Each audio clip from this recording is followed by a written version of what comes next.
Topper. Thank you, Mr. Secretary. You had said, I think, the 3,300 number would increase between ages 6 and 7. Was that correct? So right now, what do you think the percentage of children starting school at age 8 actually is?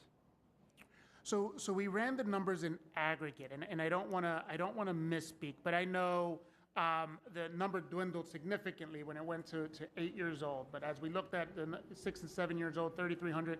Let me pull the actual number. Let me disaggregate that data. Because I mean, I think there's a big difference between 7 and 8.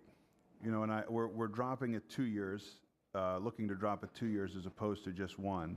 And I understand that 8 is probably about as far as we'd want to go on the other scale. I don't know that, I mean, any of us who have had kids understand that year makes a big difference.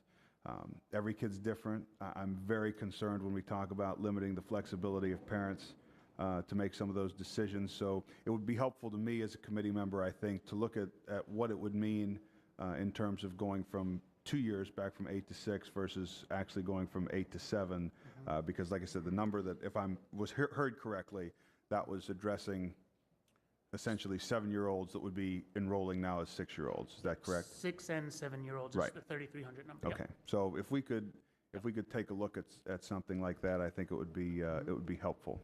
And if you don't mind, in addition to desegregating the numbers, I'll also just put in there a little blurb around the difference in the academic standards. So when you consider a 7-year-old starting school for the first time, knowing 5-year-olds normally enter kindergarten, and then a 6-year-old, 6 to 7-year-old will be entering first grade.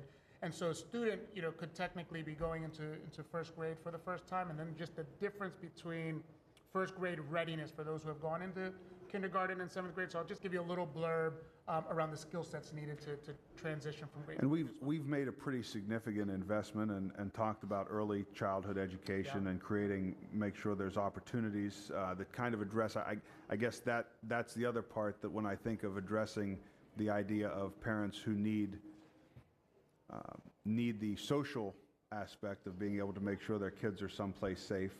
I do think we're also addressing that in a lot of other ways, and I don't want that to be a primary consideration either as we look at as this issue. So I appreciate your testimony. Thank you, Mr. Chairman.